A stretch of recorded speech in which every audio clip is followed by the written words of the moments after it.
Everybody, it's Brad Chapman, calling myself now the radical vocal coach because everything I do seems to be so much different than everybody else. Uh, I'm not rad as one guy said. That's not the point. The point is that radical just means kind of different. Kind of coming from out of the box. Certainly, I do a lot of things that are very traditional, but just for instance, just having the show is very, very different than what you would expect from a vocal coach. Because here I am with a producer, not another voice teacher, you know, or not a student of mine that I'm going to have sing for you, but somebody you can actually learn from. And we're recording this, and it'll be, of course, on the archives if you don't get a chance to come in with us. We do have available if you want to click in, maybe ask some questions later on. But the first hour, we're pretty much going to stay with me and Ari-Zona, excuse me, me and Ari-Zona. So first thing we're going to do is talk about Ari-Zona and see what this man is all about. So first thing that we want to talk about is, from the very beginning, Ari-Zona has a unique start in the world, in the music industry. He's a little bit of a globetrotter as well. He's actually out of South Africa. So, Ari-Zona, tell me about South Africa and where you grew up and how that's affected you as an artist now and a producer. South Africa, I have a bittersweet relationship, but I love it with all my heart, and I'm super proud to be South African. Mm-hmm. My story is unique. My dad was actually a drummer in the US, and Didn't know that. he was in Los Angeles, and he and his best friend, they were session musicians, and they were hired by just lots of acts. And from what I recall, they played a gig with Diana Ross in the Hmm. 80s, around there. And a funny story was, um, so they also worked with a guy called Johnny Clegg. He was a legendary South African musician. And he told me the story about this engineer. And at that time, I was so very close to Eric. And then one day I was in the studio in North Hollywood and I came in and Jess Jackson was there. And this friend. And then eventually, so we were like, Eric introduced me. Yeah, he's from I'm from South Africa, and the guy's like, yeah, he's South African also, and he worked with us acts, and then I was like, whoa, this is one of my favorite acts. My dad also, and then somehow turned out he knew my dad, and then through me they connected after like 30 years, and it's some story that they shared in the early years when they like were starting out. They shared been on tour together, shared a hotel room.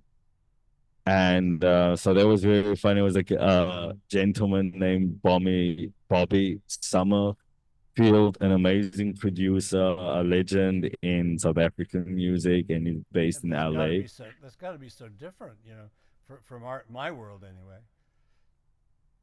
So, I mean, there's a lot of overlapping because ultimately you worked on so many records and with so many artists. So I think it's something you just do instinctively. Cool. So, but so then what happened? My dad went back to South Africa. He had some agent in the US, and he would help him with all the revenues and the money and blah blah blah. And he was gonna send it over, and the dude just disappeared, and the music attorney agent, he just didn't exist anymore. And that time there was no internet, and just like they tried to phone, and the line was dead, and never heard from him again. And then then my dad married my mom. Mm-hmm. So at that time it was apartheid. Given that, so they weren't allowed to get married because of this whole interracial, marriage laws, that it's a crime. And so Oh, they crime! moved to a Wow. part of, yeah. So they moved to a part of South Africa that was not a part of South Africa that time, but now is a part of South Africa after apartheid ended. And it was called the independent land. So it were this sort of this provinces in South Africa that governed themselves. And so it was more freer. So, and we grew up in a country called Botswana. That was where I was born. The country does not exist anymore. Can you It's say that been again? it's Pupatwana? Is that right? That's great. Botswana. That's great. You know, Botswana. we're vibing on the worldwide effect you're having here on the podcast. You know, coming from places we've never heard of, countries Yeah. that don't exist now. Wow. Yeah. I was born in a country that doesn't exist anymore. Well, I'm glad you do. Yeah, me too. And then it was like it was pretty chill, you know. It was multiracial. We had some friends of ours who were Indian, and like this little kid, he became my friend, and I would hang after school at his house, and his mother cooked really spicy food, and I fell in love with spicy food. That I've been eating like the last 20 years, every single day, spicy food, every meal. So, but then, so it was nice, easy. So I didn't really get the you know, that apartheid existed. Kind of low key when I look back, then would like realize, okay, now I understand some of those reactions from white people that I didn't get as a kid. And then my mother worked as a maid at some people's house, and I would go when I was like 4 or 5. I would go with her when she went to work, and I would wait till she works, and she would give me something to eat, and she would clean the house, and then I would go home. And then my dad worked as a drummer, playing in cover bands and their own music every night at some hotels. And then at some points, he would work in another country called Lesotho, which still exists, which is also in the middle of South Africa, just random country. And so was Sun International Hotel. So we'd stay there, and you know, we'd have a nice suite, and every evening my dad and his friend would go, Uncle Willie, they would go to just, you know, perform. And so I got But to meet Michael Dudikoff I was gonna say it's there. been So really that great to have this background though. You know, you're learning a lot by osmosis almost, if you know what I mean. yeah, yeah. And so kind of I was always surrounded by music. I just never consciously tuned into it. For some reason, I thought I wasn't interested in it. Uh, just dad stuff, maybe, huh? Yeah, exactly. Somehow, and I would always watch them practice and dad on the drums. And so I remember sitting on his lap while he would practice drums. Mm-hmm. And I was maybe like 4 or 5 years old, but yeah, I just and seeing all the instruments and stuff, never worried. Until 11, 12, um, I was influenced to write by the Fresh Prince of Bel-Air. Oh, okay. I remember that show. Yeah, I remember. So there was the first song I learned to rap, and it was a mission in its own, getting the learning the song, because it came on only on a Monday evening, and given that it came on a Monday evening, I couldn't rewind it, so I had to catch every week 2 lines what he rap. So it took me maybe like 2 months to have the song. Then I would wait. Okay, listen carefully. This is what he said. Write it down. I missed the rest. Okay. And how old were you So then? I was like 10 years old. Wow. Yeah, I was going to say you said you We, wrote your first song at 11. So yeah. Yeah. So at 10 years old, you're actually were being creative. So I was just modeling, I was copying what I like. You Hmm. know, this is the story all about how my life got flipped and upside down. And I'd like to take a minute, just sit right here. I tell you, I forgot the lyrics, but yeah. That's Uh, great. in West Philadelphia, born and raised in the playground where he spent most of his days, chilling out, maxing, relaxing, all cool and shooting some people outside of the school. When a couple of guys they were up to no good, started making trouble in the neighborhood. I got in one little fight, and his mom got scared and said, "You're moving in with your auntie and uncle in Bel Air." Yeah, that was. So yeah, I remember that that show was really outstanding in the rap world because it was so positive, and there was so yeah, much negative, and there was a lot of things written about oh, our kids are yeah. listening to gangster rap and what's going to happen to them and all that kind of stuff, just Mm-hmm, like they used to do with hard rock. Oh, it's the devil's music.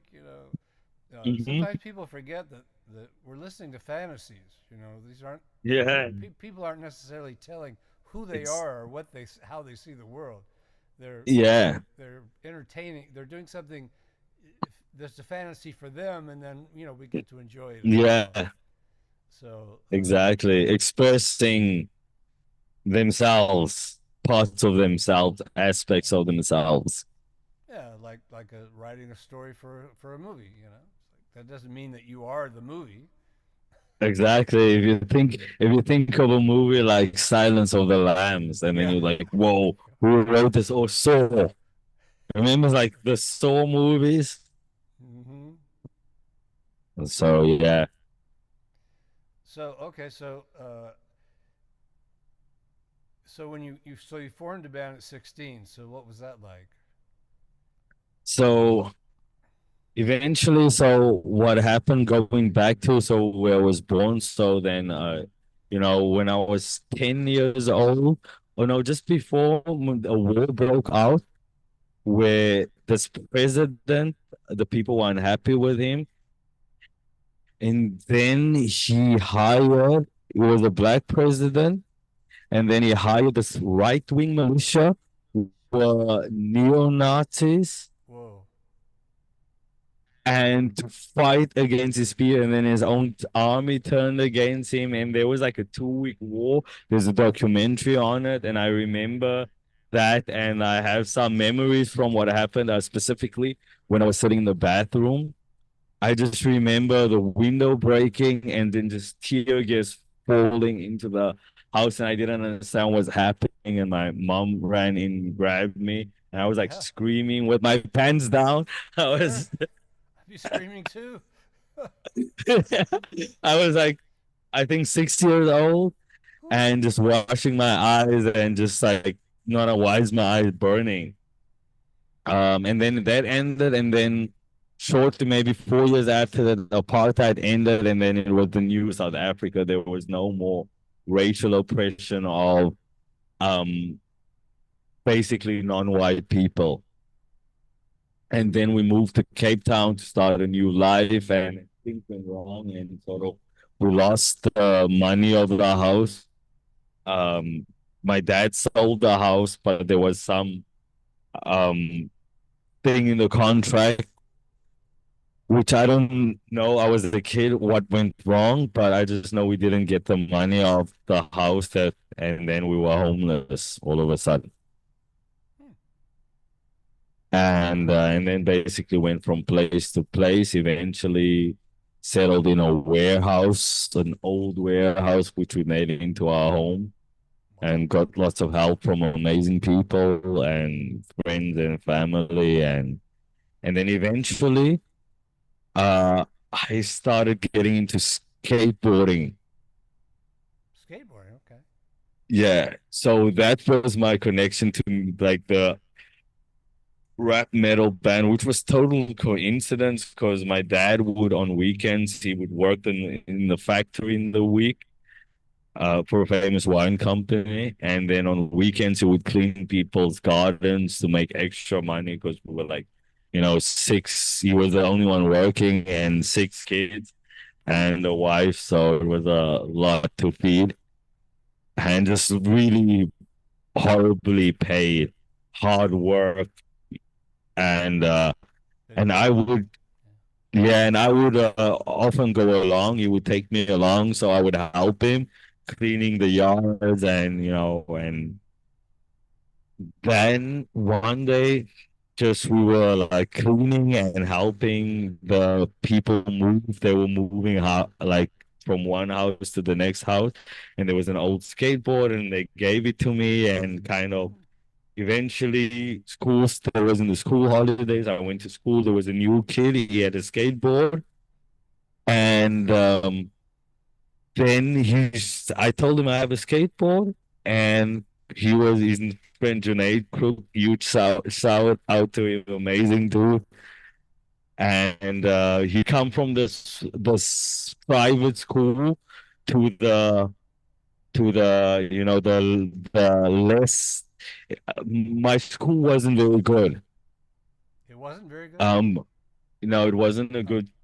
And that's how it would be seen.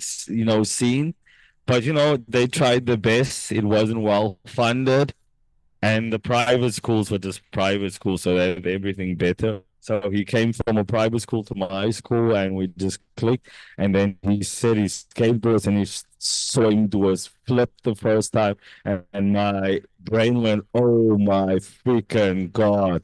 You just made a board flip in the air and you continue riding." I want to be able to do that. So I got into skateboarding and the whole subculture. I discovered, from punk rock to hip hop and break dancing and rapping. And but I just never liked rap music because it just didn't match the values in which my parents raised me. So I could also never identify with the lyrics.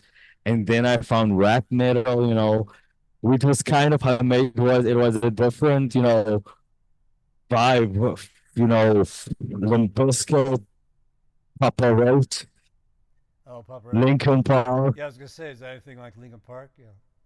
Yeah, so so we'd have this boom box, we just skateboard the whole day, every single day after school. I would do my homework fast, homework done, take the skateboard, and just like skateboard till the evening. And while we were skateboarding, somebody would maybe would go chill at somebody's house, and there would be a guitar, and we'd sort of jam, and then eventually morphed into our little garage band, which were writing songs together and jamming, kind of wanting to rap and be hardcore, and but talk about real things, real issues.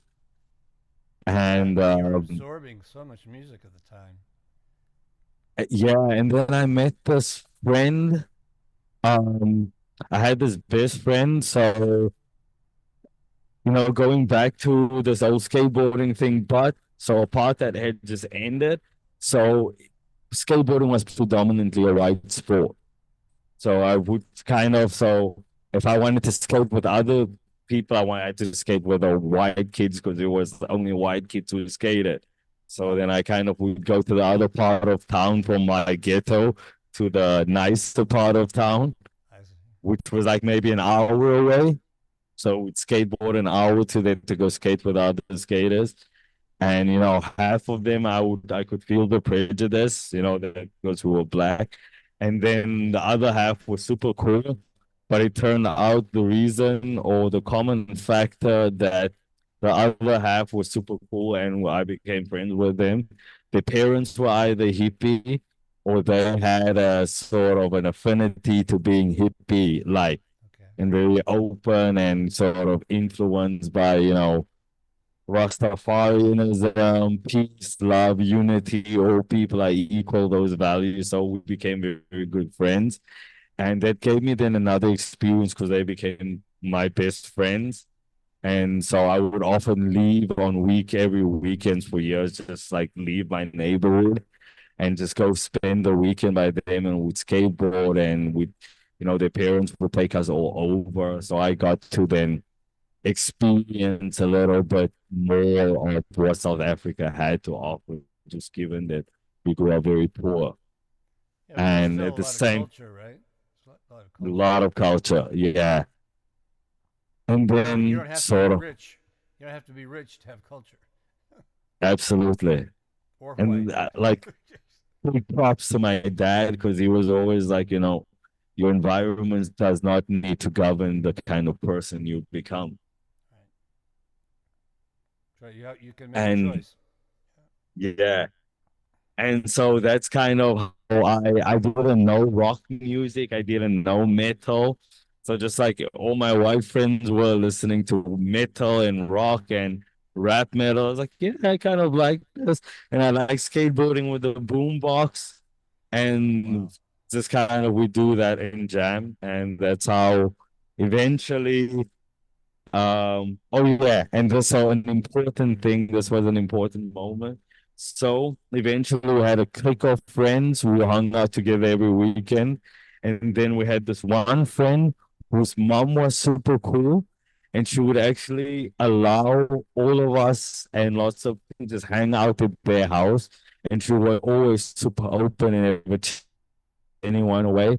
And it was never we could kind of, have a beer at our house. If you want to smoke a cigarette, you want it, just as long as nobody goes overboard. Yeah. And then there were often parties there, and Friday evenings. And one Friday, I was like maybe 15, was at the party, and the son had EJ's music software Oh, on the cool. computer. And then he showed it to me.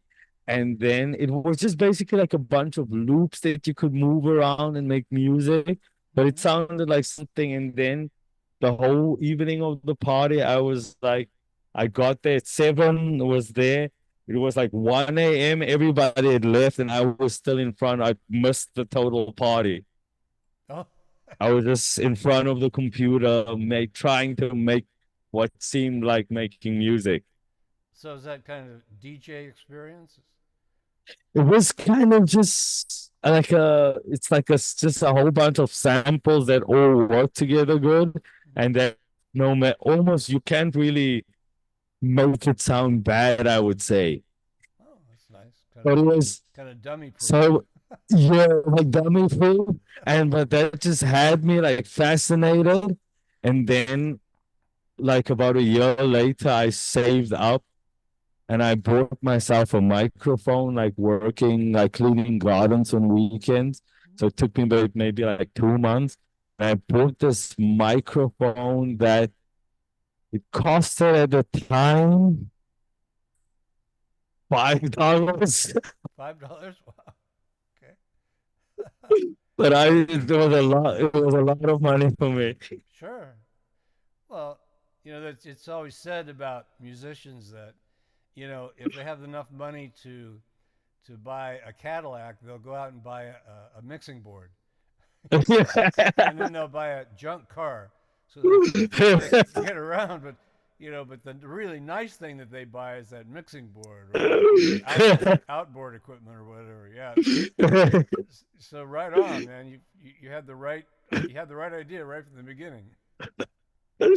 And then because so I had all the song ideas, but it was like, how do we, as our little band and writing lyrics? So this was another thing. So I had an advantage that I didn't know, and that was writing. So I started writing as I learned to write the alphabet in school. Oh, I just And I felt like it was because partially I was an introvert, I would say, by nature. People always think I'm an extrovert, but I learned to become extroverted and sort of just, to feel comfortable within myself and just being authentic to myself and can say what I want and not really caring because I have a high amount of self-respect hmm, and knowing myself, so I don't really care what people think. that's And on great. top of so I That's you're talking remember, about yeah, being an artist right away there. I don't care what other people think. I've heard so many different people in the art world say that's the root of, and maybe you yeah, agree or maybe you don't agree, but that's kind of the root. If you don't have that root, then your tree isn't going to grow very well because you're trying to please all the people all the time instead of saying, no, this is my art, this is me, this is what I do. So kudos to you, man. Really, that's great. Well, I've heard that a couple of times, and I would think of it. I stumbled upon that by coincidence. I wasn't, I just did what I wanted to do. I remember, so like now I play keyboard, I produce, I write, I engineer, record. But when I was younger, to the time when I had all these instruments around me, my dad having been a musician, one of the reasons I never jumped on to learn at that time was I never wanted to learn other people's things. I always wanted to do something that just totally came out to me. So the first time I just, no, let me figure out, this is my own thing. This is mine. And Sound like Ray so, Charles. You know, Ray Charles did that. As a little boy, he's sitting at the piano. yeah. He wouldn't take anybody's advice. He just sat there and plunked stuff out. At least according to Okay. the movie, you know, according to whatever the case was. Yeah, no, but he was good. He's another category. And,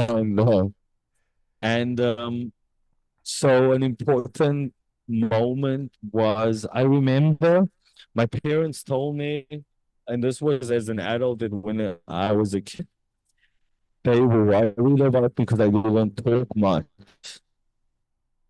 quiet, and I was just for myself. And I remember a lot of time just being comfortable alone, just and occupy myself, and I was never bored Okay. as a kid. And I remember having a lot of thoughts about the world and the future and what being an adult was like. And I remember at that time I was the second eldest, and it was just me and my older sister and my younger sister, and she lived by my grandma, like, on the other side of the country, and I sort of missed her. And I would sort of in my mind talk to her and just tell her things, and then I tried to write it down. But I wasn't cool at this time.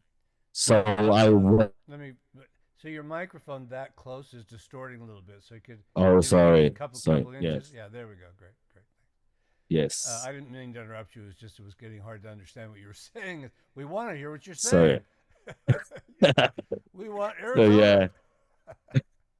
So okay, Yeah. so just to sum up some of that, so what you're saying is a very diverse background at a young age, right? Just spending a lot of time with myself. But also you're mentioning relatives and moving Yes. around and A uh, lot. so, but you were getting something somewhere to create from. Would you say that's fair? So yes. So the weird thing though, so something that I've always since as a young age, I've always sort of felt the presence of a higher power. Hmm. I've always felt it. So it was always sort of weird for me to hear people not believe in a higher power. It's like, it's so obvious. Okay. And Yeah. then sort of I would always have, I was probably influenced by my environment, so very religious, like, Christian upbringing, evangelical, but I kind of avoided that. I was like running away from that. Like, no, I don't want to hear anything of that. So I was rebelling against that, but I kind of always just felt that. And but then back to the writing, then I just wanted to be able to talk to my sister. I didn't learn how to write yet or read yet. So I just took a pen and I scribbled for hours, imagining I'm writing letters. Yeah. You're a man who's just going to do it no matter what, right? Yeah, I guess so. And If this is all I got, what, I'm going to do it anyway. Yeah. yeah. And then there was a day when my mother took me to have a look at a preschool, and I got so excited of seeing just so many kids there and doing stuff. And but I was super sad because my parents didn't have the money for me to go to preschool because I was so eager to learn to write words because I was already writing without learning to write. And so I couldn't go, so I had to wait still a bit. And then eventually, when I got to school, I was eager to learn to write the alphabet and to read, to be able to write letters to my sister. Yeah, it just goes to show, a man who's dedicated is going to get what he needs. That sounds like that was very disappointing, but you kept going anyway. Some people would have said, Yeah, "Oh, okay, I can't go to preschool. I can't get what I want, so I'll just go sit in the corner and cry." And that's yeah, okay. Everybody can do that. I mean, that's not wrong necessarily, but it's in the art world, it doesn't work.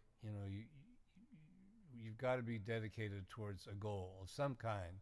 It doesn't have to always be perfect, like what you're saying. You move from this, you move from that, yeah, but it always comes to who you are now. And absolutely, 100%. so the band, did the band do much in the way of performing, or did you guys write together? You didn't say much about it. We did a lot of songs together Okay. that we wrote, with full arrangements, never performed together. Huh. But we just jammed a lot together. Jam. I love that word. Yeah. We jammed. What happened was we were always missing one member, and that's what always so it was sometimes we didn't have a drummer or yeah. I think that was the thing. We always struggled to find the drummer. Um, but so the band, we were four band members, three of us were all teens, 16, and we had our other friend Eugene. He was like 30 already. He was amazing. He just rocked on the guitar and he me songwriting. He taught me music. He sat me down, introduced me to Tool, Metallica, Chili Peppers, just In Flames, Pink Floyd, the Beatles. I knew nothing of that, and he sat me down and explained. And he would just like for every song, he would have a speech about what made it great. And I didn't understand bollocks. And I was like, okay, okay, apparently it makes this great. You're a great musician. So, okay, if you're a great musician and you think this and you say this makes it great, you must be right. That was Sounds like my you. thinking. It sounds like you respected him a lot, and that paid off for you. Yeah. Yeah. And with a lot of things that I ended up trying, remember, like I said, I wrote a lot to just, I wanted to escape my situation and figuring out, hey, knowledge is power. Um, a lot of the stuff I read was like, hey, apparently these guys are very smart who said this, and they say you should do this, let me try it. I'm gonna try because I'm living in this horrible situation, struggling, there were, some occasions where we didn't have anything to eat, and Wow. I was like, hey, I want to change my life. I'm That's a gonna, motivator, huh? Hunger. Yeah. yeah, yeah, and What year yeah. approximately was this? 1990. 90s. Okay, no, the band, if we're talking about Yeah, the band. Yeah, that era of the the band. band was around 2001, 2002. You mentioned it was hardest thing to find was a drummer, and drum machines had taken over by then. Yeah, So there wasn't a whole lot of work for drummers, and so they had to be one of those self dedication kind of things. So I'd imagine in my era, the '60s and '70s was a lot easier to find a drummer because there were there was there's a live drummer or nothing. So that must have been tough. But did you guys ever use a drum machine? I mean, any kind of sampling or anything? I had never heard of it at that time. Oh, okay, I didn't even know that existed at that time. I was like, there was no internet, right. resources were limited. I was living in a third world country. in a neighborhood. So I was kind of just grabbing onto what I had there and sort of use what I had at the time. And going back to my first mic, $5 microphone, I still have it and it still works. Yeah. It's a plastic microphone by Right. Philips. Like, did you plug into Uh, a little cassette recorder? Probably. no, no, no, no. So we went into directly into a really slow RAM computer that took forever. And I got a cracked copy from a friend of FL Studio 5. And FL Studio is like on, I think on FL 20 or something like that. Wow. It's like a long time ago. And on FL, so my question was that at that time, how do okay, we have all the songs, we don't have a drummer, but how can we get it like on the radio? Yeah. And then I was like, okay, that's my mission. I'm gonna try to figure this out. And then my thinking was, hey, just buy a microphone and voila, it's done. Welcome to the yeah. One of the things I love about what you just said is that you're helping those people who will listen to this podcast who think that that's the way it works, that it doesn't. You know, Definitely not at all. I remember, Because, yeah, I was a teenager. We used to think the same thing. We'll just make a recording and send it to the record companies, and then they'll put us on the radio. We'll be a big star, and I yeah, think, you know, where the what they say, where the rubber hits the road, is where when that happens to you and you find out that it doesn't work, that you keep yeah, going. yeah, That's where the hun- rubber meets the road. You keep going.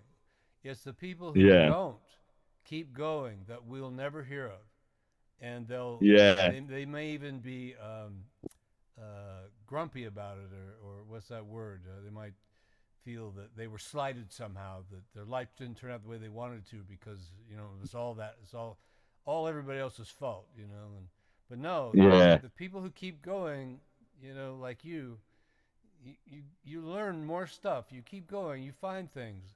I've had some very interesting discussions with people over the years about this, and it's unfortunate that the movie industry. I was just telling an 8-year-old student I have an 8-year-old student who's actually doing quite well. Is dedicated, and practices, and she thinks it's a lot of fun, But I was saying to her, but yeah, remember, when you watch movies or TV shows about musicians and artists, a lot of times that's not real. I want you to know what you're doing. What you're doing now is real, but this whole idea that you're just going to make a record because you think you can no, is not that. yeah. It's not that simple. But so That I'm was my excited to hear you say experience. this. This fits in really well with what this podcast is all about, Ari-Zona. We appreciate it. Thank you so much. Yeah. And so I remember, so essentially then I got the microphone, recorded my song ideas at home. I was like, yeah, I made the record, played it back, and it didn't sound the same. Like, hmm, it doesn't sound the same. Like, how did they send the question? How do they do that on the radio? I need to figure it out. Good. And then my mission became just trying to engineer. I had remember my, pulling up FL Studio 5 and I just saw the plugins and I had no idea what dynamics plugins was, modulation plugins, spatial processing imaging. I would just press something, throw it on the track, and it's doing something cool Yeah. because it just did something. Artistry. I mean, even that is artistry, right? Because you're creating something from what you don't necessarily understand yet. Yeah, yeah. Yeah. Yeah. And that went on for years. And I remember then going to university. And then for the first time, I learned how to use the internet. This was 2005. That's great. And What a then, tool. yeah, and then I went to search. what does a compressor do? Because so by this time I'd known the plugin names and what they sound like, but I didn't know exactly. I wanted to know what do they actually do. And I remember I printed whole bunch of articles using the university printers, what a compressor do, explaining attack, the ratio, and trying to wrap my head around this. I still don't Can we get talk it. about that for a second? The compressor. Yeah. Um, look, because people are. I want singers to understand compression, and I'm sure there's a lot I don't know. Especially as digital continues to grow. But one of the things I've noticed on listening to records where there's compression on the vocals, if the singer gets into the headroom where they're actually being compressed, it seems that it takes the high end off of their vocals. It seems like it makes it sound kind of dull. I was actually so confused about that back in the 80s that I thought that there were certain singers that were using head voice that were not, because head voice is a slightly darker color than chest voice. And I thought they were using head voice when they really weren't. It was just the compression kind of I don't know exactly how to explain it.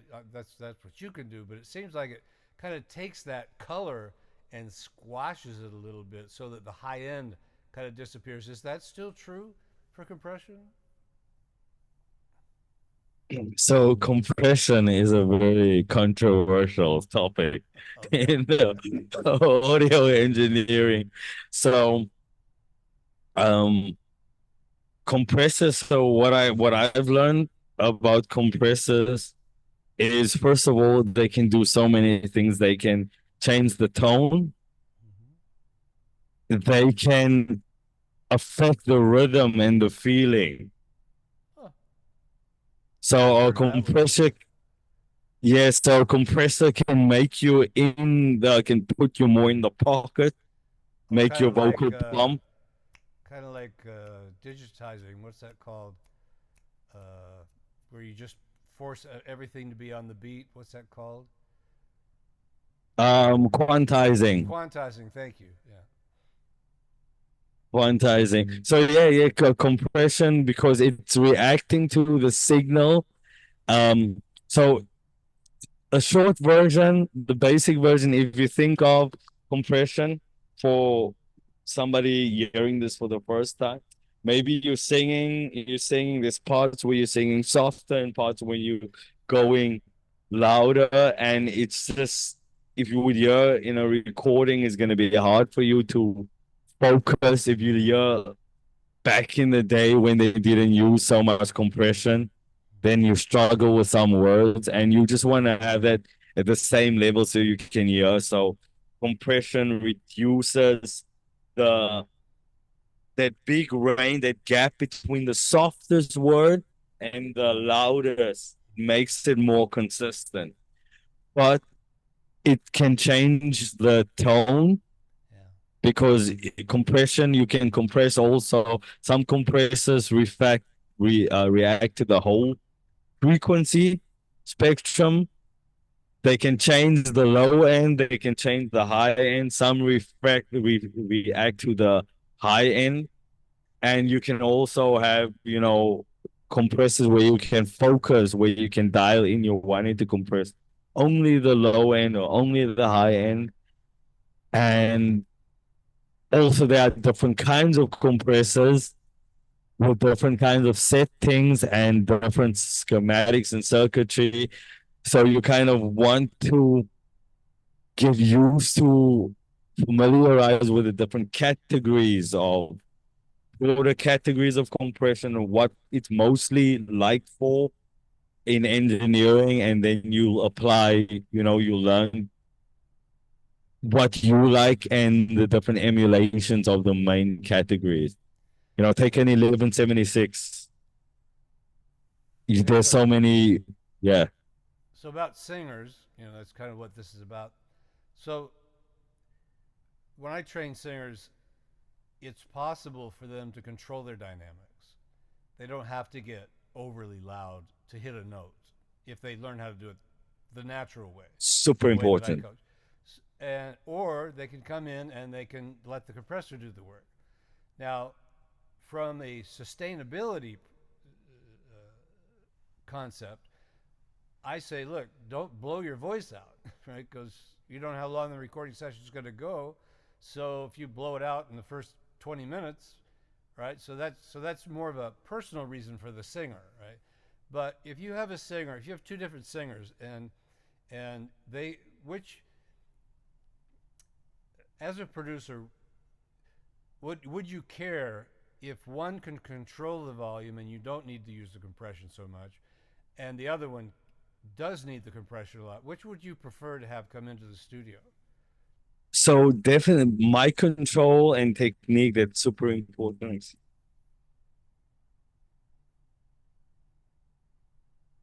Yeah. So mic control is super important, and as I was saying, compression can change the tone. Yeah. So when you're applying a lot of compression, your voice must sound different.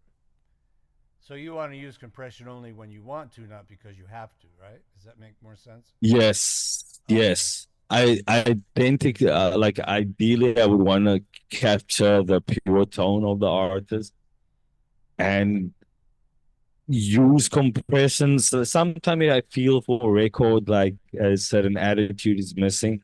I can use a certain compressor that adds something to the vocal that wasn't there. Would that be? Would it be? Would you be trying to add emotional color, or what? What? Why would you be changing it to make it different than To it was? bring out the emotion, Okay. Yeah. Good. Good. That's what to most bring it producers I think would be the answer. Um, so to again, bring it out. it's very important. So you prefer singers who come in with emotion, right? So you don't have to add as much, Yeah, and because then I it can sounds more use natural. Yeah. because then essentially if I'm compressing, I can use a transparent one that only control that's not that I don't need to change the tone too much. With all the gossip and people the fantasies they talk about and so forth, I feel that singers sometimes get the impression that they can just come in and do anything, and you'll fix it. No, that And is the wrong mindset. I agree, and certainly we know that you can do a lot.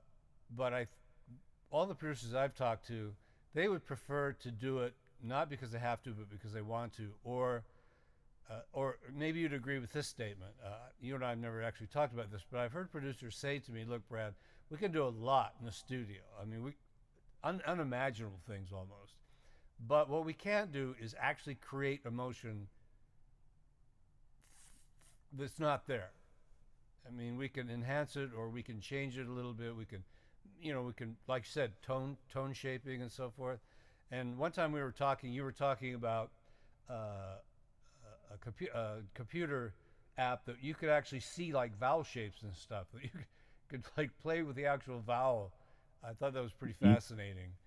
Uh, when you do that, so what? So if I came in and I had great feel and I had great all this, what would you do with my vowel? I mean, when you look at that, how would you look at that? I mean, what would you shape? Would you not shape it at all because it already had the feel, or maybe you'd play with it anyway? What would you do? So that is I maybe something I would consider damage control because essentially I would like to not do too much to the vocal to maintain the originality and authenticity of it, the timbre of the singer. And so, yeah. So ideally, you cannot really add emo. You can try to add emotion, but you not really, but you can bring out emotion that's already there. You can make it more obvious, or Yes. as Frank said a couple of podcasts ago, that you can polish it. Um, Mhm. Yeah, would you say? What was I was going to say about that? Oh, and the same thing for instruments too, right? Wouldn't you say the same thing for the instrumentalists that you work with? 100%. Like expression, it has to come from within. And that's what you are capturing. You are capturing certain moments and what they're feeling. And it just somehow, if you are performing and you are not feeling that, it just shows in the recording. And if you are performing and you're feeling that, everybody else feels what you're feeling. So I'm really going to put you under the bus, as Matt used to say. So, how does digital sampling come in place where the instruments are being played by a keyboard that have already been sampled? Uh, that's a big controversy. You know, where's the feel? How do you get the feel in there? So that comes down to your playing skills. Oh, still, Because, okay. right? Yeah. Because if you're playing with MIDI, so you have a keyboard and every note you press, it's registering the timing and the note. Mm-hmm. And you can quantize it, get it on beat. But first of all, the VST, the software, the virtual instrument, the quality is so insane that you cannot tell the difference by from a real instrument because they've Right. sampled it. It is a They've real instrument. recorded. Yeah. But you can, if you don't add the human feeling by playing it with feeling, it won't, it won't feel like it has feeling. So it still needs the human element to it. Well, there's those of us who love hearing that, and so again, I would suggest that people who don't know the industry that are listening to this podcast to really pay attention to this because there's no magic. I mean, there's magic out there, but the magic's still coming from human beings. Uh, Absolutely. Songwriting, for instance, I mean, I don't know how. I don't even know if Paul McCartney knows how he wrote the song yesterday. I don't even, I've heard him talk about it a little bit, but here's a guy, and what was he, 20, maybe 20, 21, 22 years Okay. old, and he writes this song called Yesterday, and it becomes a classic worldwide that almost everybody's heard of, even if they're 5 years old. And yet, Yeah. he hasn't written a song since that's that powerful. And I know Bob Dylan mentioned. He says I don't know what's going on in the '60s. He says to me that was a magical period. I wrote these songs and they came out the way they came out, and I don't have a formula. I don't know how. I don't know why. So you guys, even as engineers or producers, are still working from that concept. Uh, you Always. yeah, you make it sound the best that you can, and then it's whatever's going to You happen is don't going to know. happen. Yeah. Yeah. And that's sort of how I've lived my life, essentially, because it's always what you have in front of you and what can you do with what you have. And it's also stoic in a sense because it's focusing on what I can control. Yes, okay, I'm a kid in South Africa. I want to make music. I want to produce records. I knew that, at 13, 14, but I don't have access to a studio. I've never been there. I don't know anybody that produces. There's no internet. I can't learn anywhere. I just continue going. Just do what I know to do and just explore. So this is a great place to segue your psychology and philosophy background. He says here that you studied clinical psychology at the University of Western Cape. So what's Western Cape like? Is that like a big school or what was that like? So the university has like maybe about 18,000 students. Whew. It's a massive campus, Yeah. Wow. and it was like I really looked forward to it. So I was in school. I was an A student. I worked really hard. I took it because for me it was the future to the key to having a better life out of poverty. I believe that. So when I got to university, I had a great time, got to know so many people. It was the first time I met people from abroad, international student. So suddenly, for the first time, I meet people from Germany, people from the US, people from, you other parts of Europe. And I was just really curious. So I wanted to know, hey, how is life grow? What's it like to grow up, be a teenager in the US? Is it as cool as it looks in the movies? Yeah, Is it so I was just curious. that's good. Curiosity is huge. So you mentioned kind of the. So how do you use this information in production?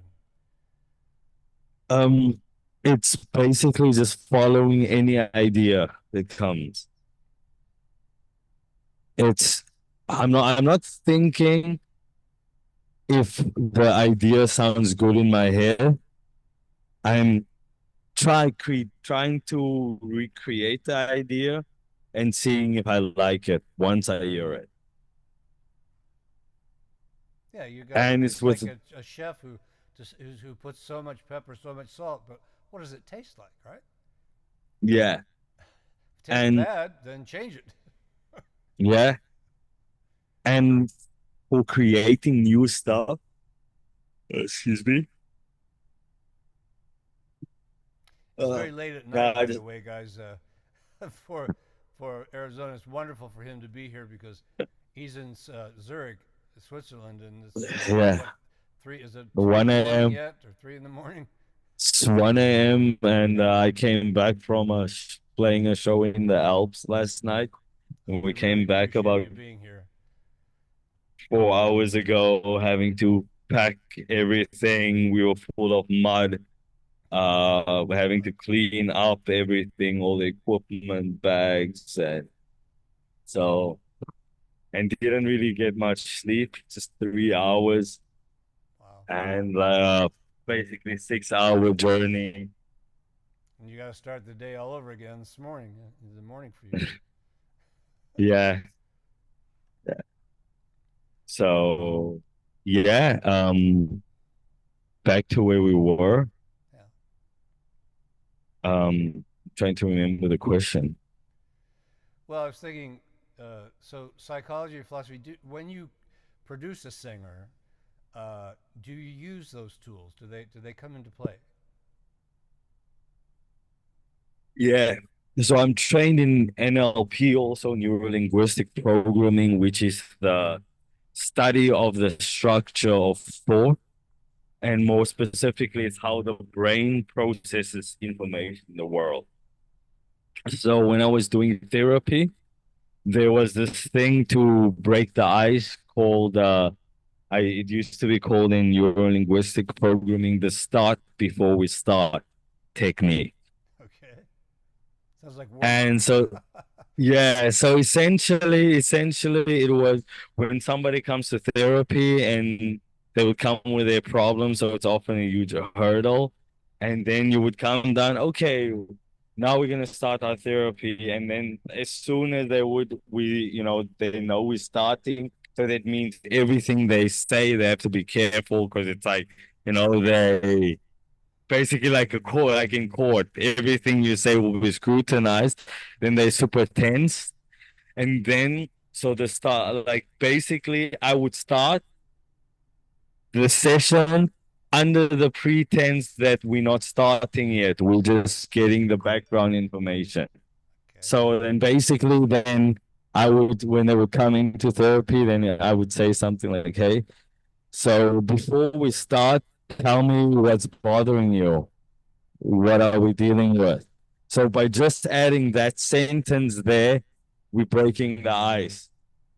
Making friends. Yeah. Yeah, exactly. So hey, before we start, what are you struggling with? And then the hey, before we start, so okay, so let me just let him know already what we're struggling with, the short version of it, very detailed. And then they would already give me, and then we've already started. Then there is no point in the session like, okay, now we're starting. Yeah, you probably know the Quincy Jones story. When digital came around, he just started pushing record and just forgetting about it. Just he recorded everything that happened. Okay. Wow. No, I didn't know. Oh yeah, yeah. It's like he never knew whether it was going to be the first take or the eighth take, or if it was going to be a warm up, or what was going to happen. So he just figured, and he was big on uh, what kind of uh, things coming off the top of the head of the artist, rather than being pre-programmed, pre-thought about. And so if that record button was going and nobody knew it, spontaneous things were happening. And it wasn't It's just the singers; it was musicians as well. And that started happening once, I mean, you can push record and you can have a 1 week recording session if you want, and the whole thing is recorded. It's amazing. it, it's funny that you say that because now I learned where that ethos come from because it's something I've learned from other engineer record everything and I've everywhere all the top engineers and like record everything. But it's somehow some never knew where that originated from. So probably maybe that's where it originated from. Well, I'm sure lots. There's certain subjects that one person gets famous for, but maybe thousands of people thought about it because it's kind of obvious to them. Um, but certainly you want to use Quincy Jones names because that, that carries a lot of clout. so, so if you're trying to make a point, Yeah. you use the guy's name. Now that reminds me to say. Now you say you've been influenced by Coquerel, and Yeah. I wondered. So I've heard him talk, and I've actually seen him produce, but I've heard him talk about how he has to win over the artist, and he loves to say to them, "It's what's his saying? You can do this, you can make this happen." Uh, Now, it sounds to me like you had already been working in this direction before you were influenced by him. So Mhm. where would you say the your style and his style match, or where yours is quite different, or just because I you think for, mentioned him here as an influence doesn't. yeah, yeah. So I met him also at the Grammys and he was super nice and super friendly and I've spoken to him a few times.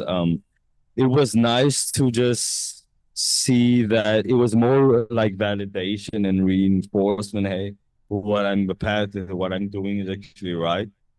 It wasn't necessarily some like new things that I learned, but it allowed me to focus on specific things Mm-hmm.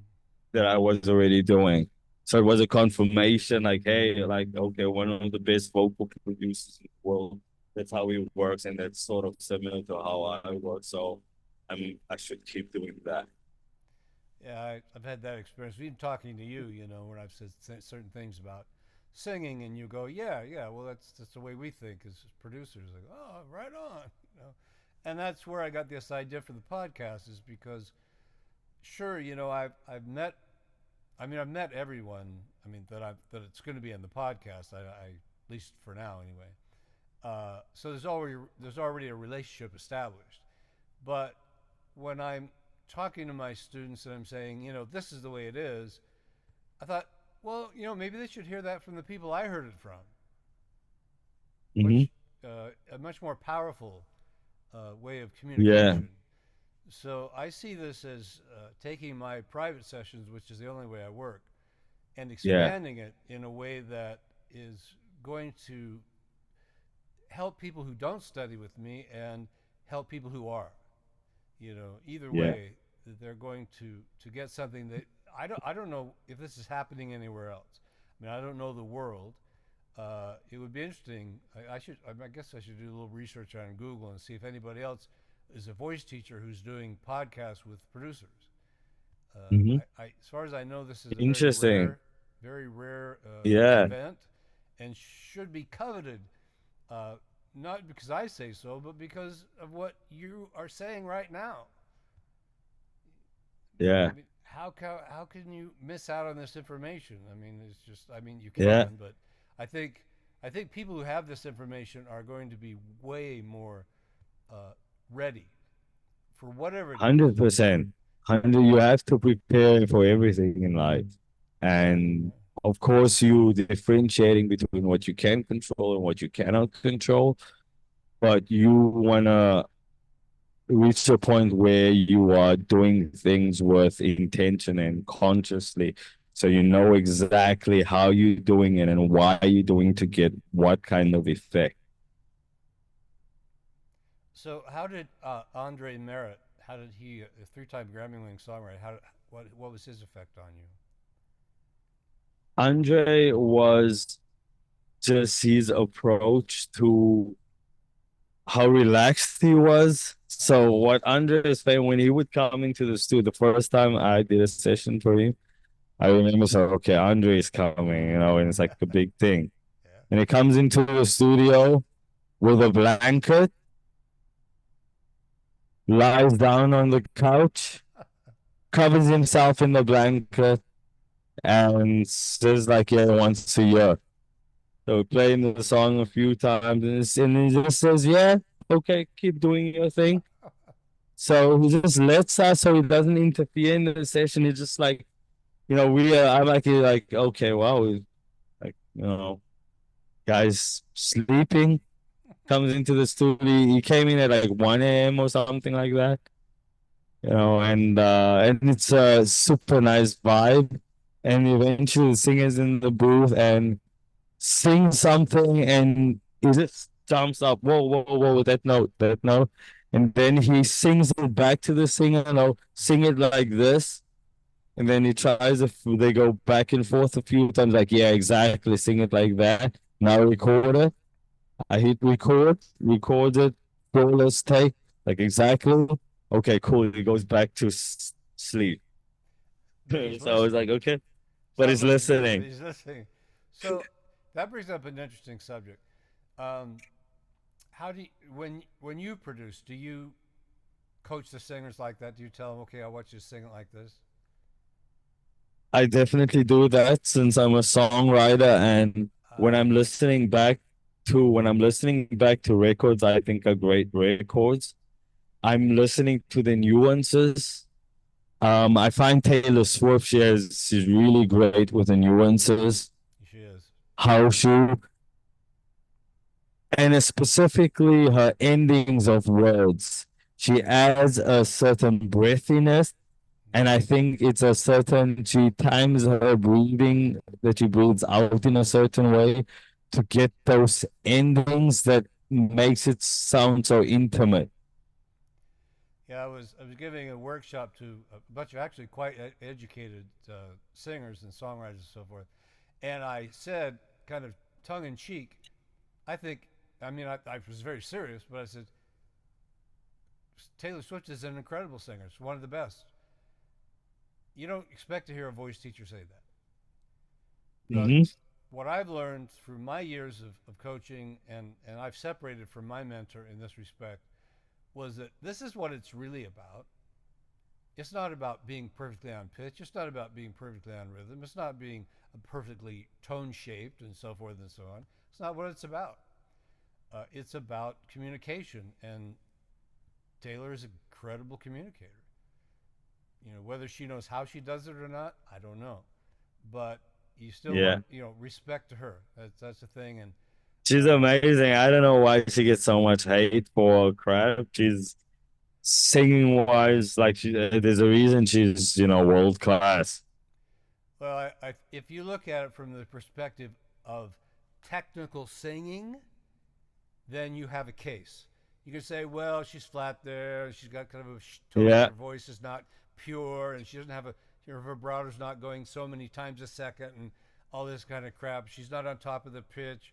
You know, if you come from that perspective, you could tear apart anybody. Uh, but then But you're gonna give kudos if you come from that perspective, and I don't know if we'll bother with it today, but uh, if you listen, there's a singer, and I talk. I've actually got a Melodyne demonstration, and I've played it for you.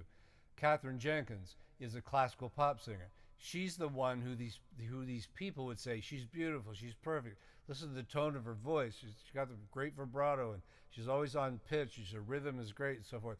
And then you A/B comparison that to Sarah McLachlan, and you go, well, yeah, but see, Melodine's also showing me that Sarah McLachlan's not always perfectly on pitch. She doesn't always have the great tone shape. Her vibrato's erratic.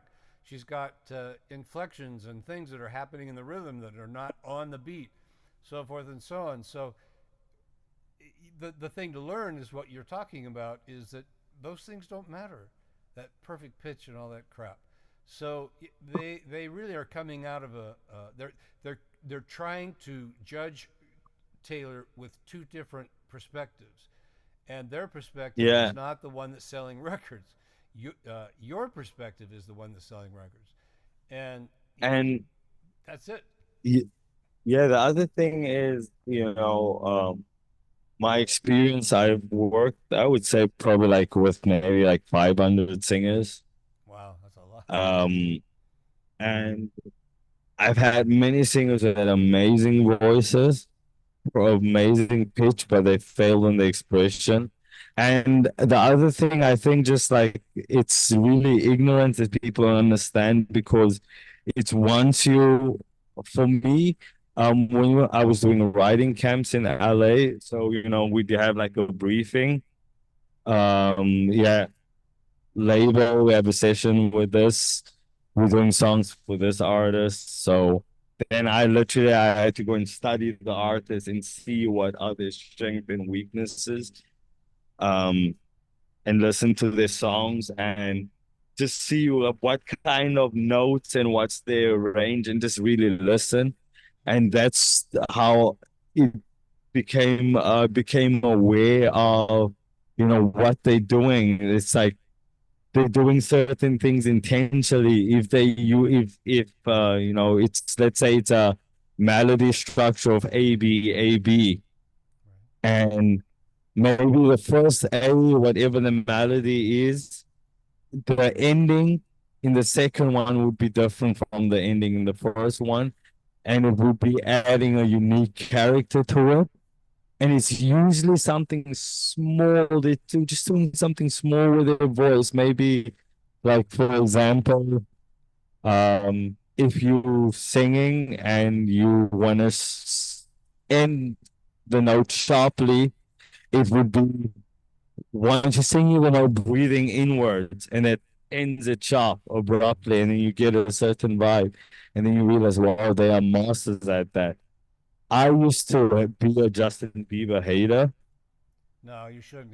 Yeah, he's got great feeling. I Yeah. I used to be a hater, and then I remember in 2015, Chris Hines, he's an A&R guy in North Hollywood, and there was a writing camp coming up, and it had a briefing for Bieber because his label had done one of their artists a feature with Bieber Khalil. And then I was like, okay, I'm gonna study Justin Bieber. And when I actually studied him, I was blown away. I was like, wow, this Yeah. kid is freaking mind blowing. It's when I'd actually listen without prejudice and like, wow. And then basically I did that with all my favorite artists. I analyzed the song structures. I would make notes on the songs. They were like, the kind of singing, chest or high voice, are there harmony, adding harmonies, are there layers to it, just everything that I was able to listen. I would take my favorite songs and just break them down like that. So I just came up with a recent saying that see if you agree with this. You're listening as an audience Yeah. I rather the question than a peer. Listening as an audience rather than 100%. a peer. Yeah. And then you For take me, that the knowledge and then you use it as a peer. I mean, you are a peer of me and Justin, and I mean you're a peer of all of us. But when you listen as an audience, then you really understand why their records are selling and why people are going crazy and paying $400 to see them live and so forth and so on, or whatever the ticket prices are these days. I don't go out to shows anymore, so I don't know. But I've heard they've, I was talking about $200. And somebody said, "Oh no, they're much higher than that now." but Yeah, I think the lesson we learn, you tell me if you back this up, is that it's the feeling that they're getting that's making them pay $400. It's not because they think that Justin's a great singer. It's the feeling that they're getting from him. That's 100%. yeah, yeah. Why would they pay It for goes anything else? psychology, one of the basic, presuppositions is that the strongest determinant of behavior is your feelings. Yeah. If you want to guarantee a behavior, you have to guarantee or elicit the corresponding feeling to that behavior. I think that's great. And that matches cognitive therapy as well, Hmm. if you're familiar with that term. Yeah, Because I'm trained sometimes your in, emotions can be different than your beliefs, and then you've got to work yeah, on that. It's like, okay, why is this emotion different than the belief? And then that helps you dig in deeper. So, I mean, songwriters in a way, and I've heard a lot of them talk about that they benefit from the introspection that they get from songwriting because they're putting their emotions out there, and then they get a chance to take a look at their belief system. So yeah, I agree 100%, with that 100%. Yeah. 100%. So, just on your point, I'm trained as a cognitive behavioral Oh, okay. therapist. Great. So it's one of my tools and toolboxes that I use in approaches. And just generally, like you were saying, the whole songwriting thing, it's really just expressing what you feel authentically. And when you notice you're not able to, then you figure out a way to go to places you haven't been before to find the resources mentally to express what you want to say. I'm gonna play role play with you just for a second here. So I'm a beginning singer. I don't know anything. Uh, Okay. how would you tell me to start? Where would I start off? And don't say study with Brad Chapman. That's too. That's, sounds Okay. too much like a sales pitch. I mean, literally, you don't know me necessarily. Just where would they start? I mean, you've kind of told us where you should start. But, you should start making mistakes, creating, finding Just problems and solving them. But more specifically from your words, where I'm not paraphrasing, what would you say? Okay, like this is a consultation. You're saying, Brad, okay, you want to sing, so and I'm a producer. This is what I want you to do to be ready for me.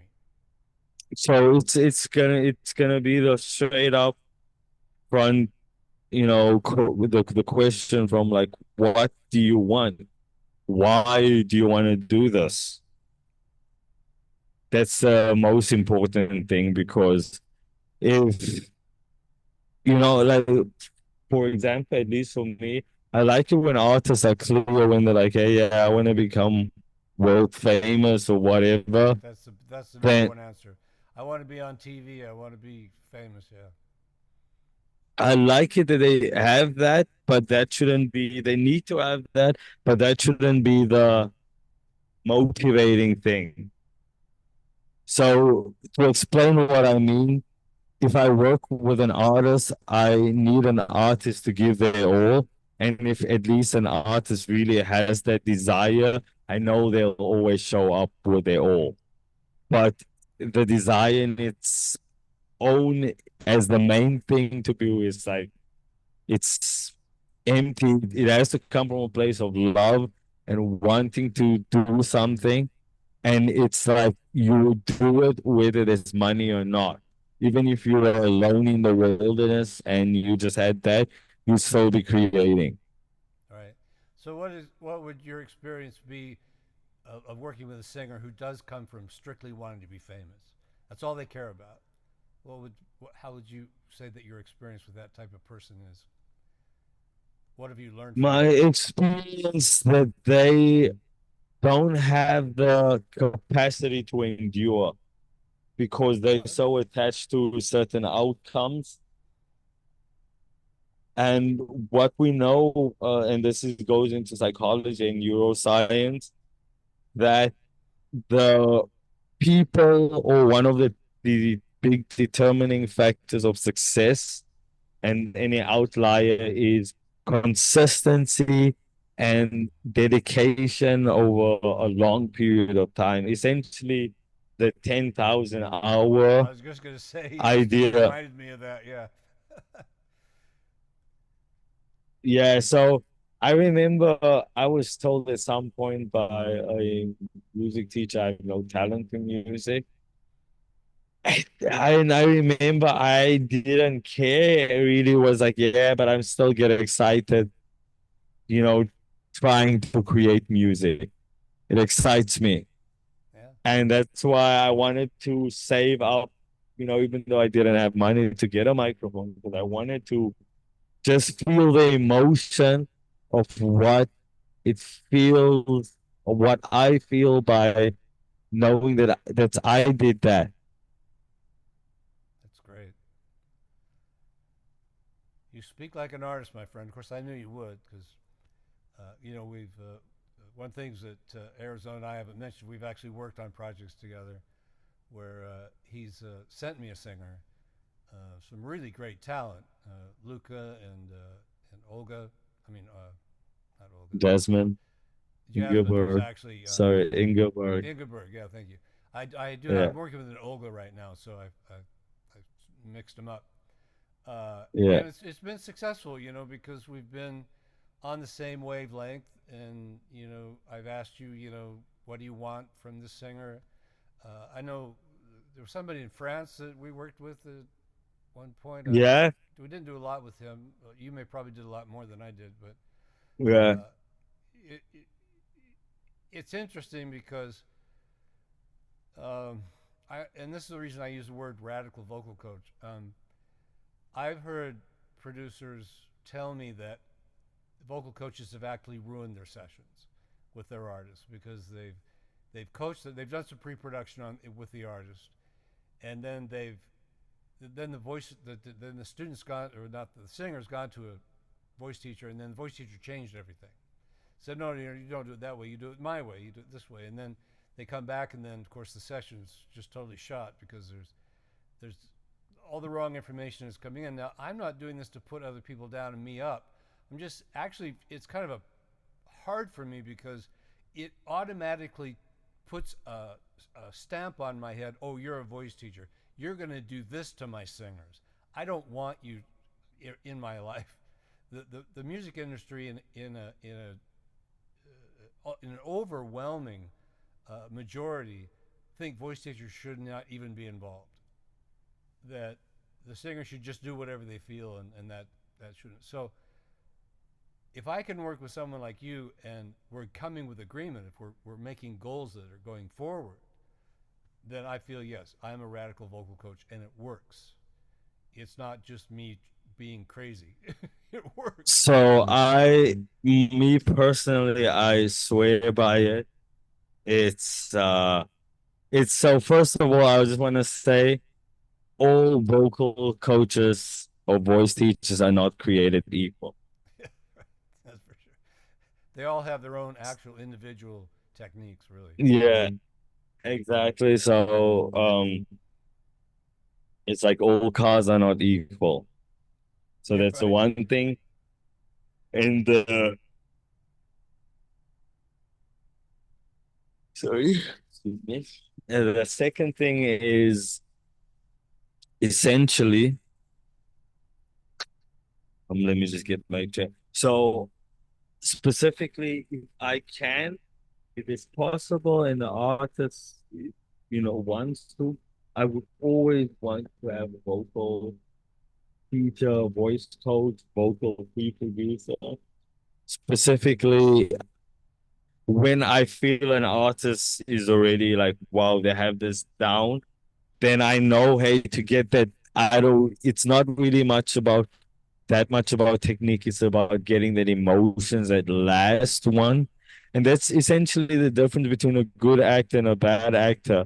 If you see bad acting, you know they're acting, and a good actor, they make it seem like a real experience they're having.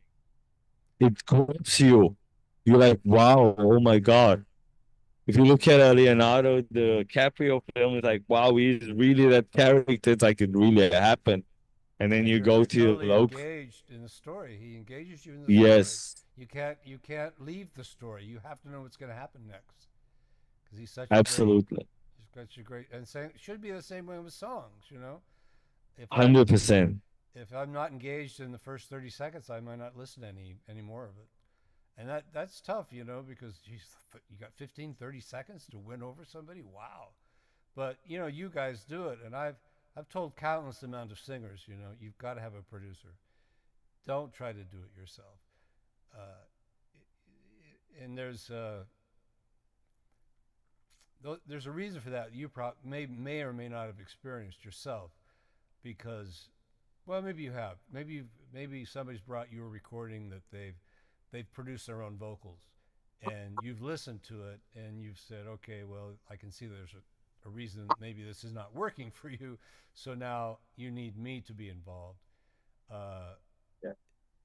what would you? I know what my reasoning is, but what reason would you put to that? Why do they need you, especially singer? Why should they come to you instead of doing it themselves? And I believe 100% already that they should do that. I don't have any question in my mind. But coming Um, from the producer's mouth, what would you say? yeah, so like I would just look at my path. Um, it's one thing thinking you can do it.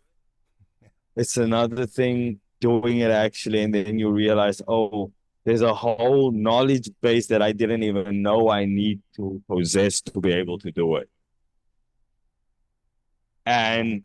so I look at my story. It took me basically more than 2 decades to acquire the experience and the knowledge to do what I do, to be able to accompany a song in the whole life cycle from the conception of the idea to having the final master.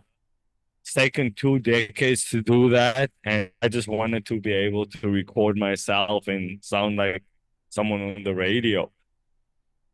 You can do it yourself, but your music will come out probably your first song in 12 years that'll sound good. Yeah. What do you think the reason for that is? It's just there's so much things you don't know set up. And so by having somebody that actually knows exactly the formula to obviously what you need Could you say for a that again on the record. mic? Oh, sorry. Thanks. Sorry, Yeah, my bad. it doesn't have an auto gain on it, so.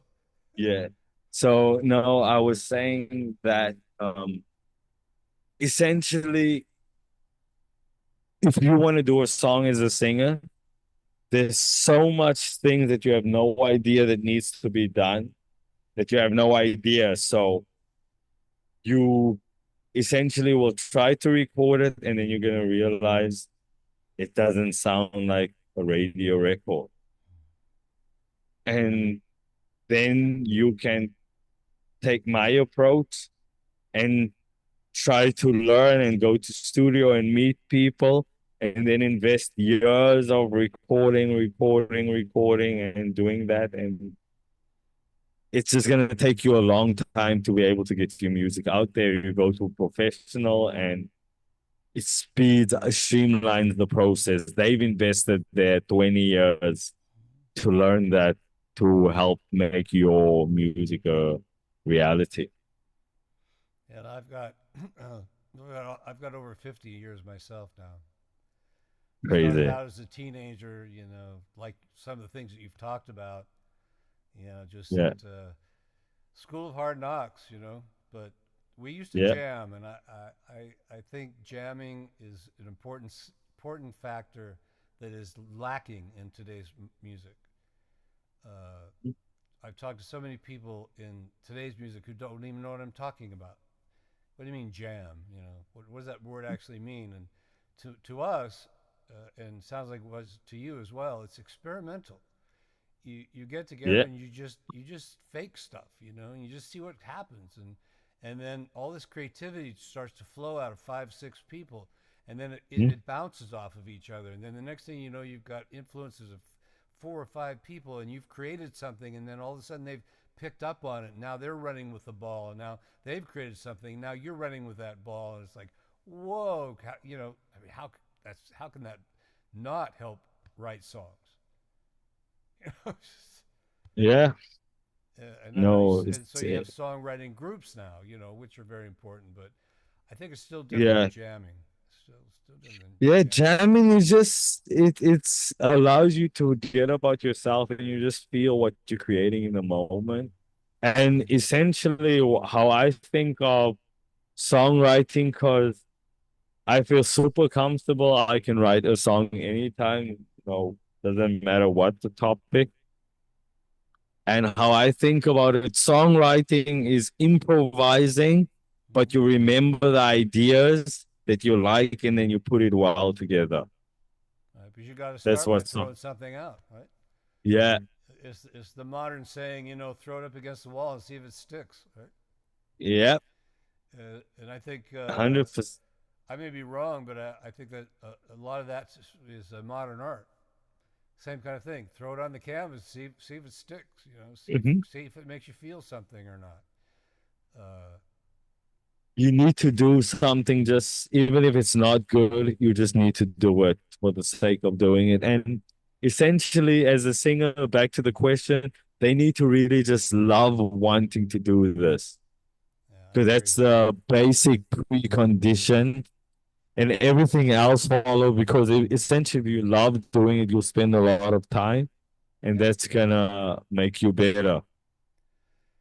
The term that's come to me recently, and I think speaking with you all in these podcasts has helped me come to this conclusion that it's a lifestyle. I It's mean, yeah, 100%. Like, look, you were complimenting me on my studio, mm-hmm. and I was explaining, actually, this I have the other studio, the bigger one.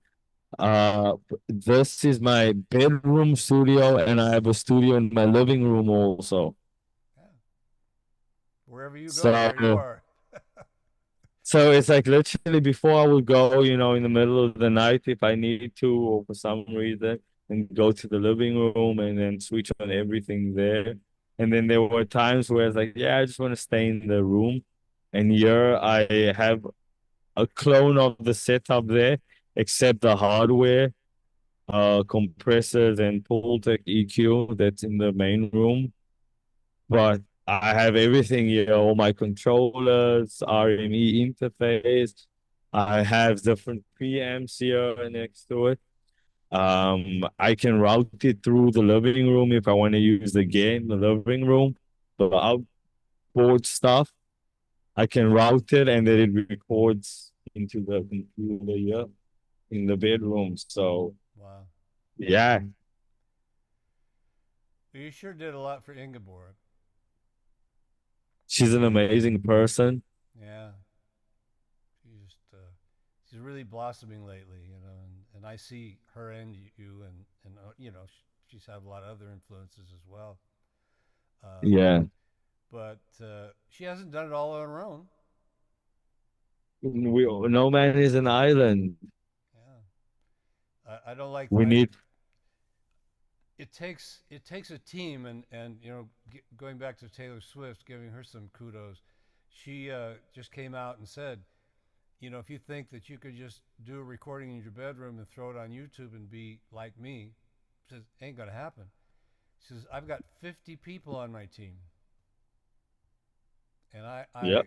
I I love every one of them. Each one of them has a great, powerful effect on me. Now Yeah. that doesn't mean everybody has to have a 50-person team, but you look at the credentials on a movie, you see how many people are involved in a movie, and it's way more than what's involved in us. But still, this idea, yeah, that I'm an island and I'm just going to sit here on my keyboard and just do what I want. And granted, sometimes working with people is a hassle, and maybe you don't want that hassle, so maybe you do want to go back to your bedroom, and that's okay. Nobody's going to stop you from producing music in your bedroom, but don't expect Capitol Hmm. Records to listen to the song when you send it to Yeah. them. They're not going to listen to it. They're not even going to open it. Yeah. um, 100%. I was talking to a girl in L.A. Who'd come to an event, and She says, "Oh, she was from Europe, as I recall, somewhere in Europe." She says, "Yeah, I took my recording into Capitol Records. I walked it in, and I handed it to the receptionist. She just handed it right back to me. She says, I was so angry, and I said, well, let me help explain that to you.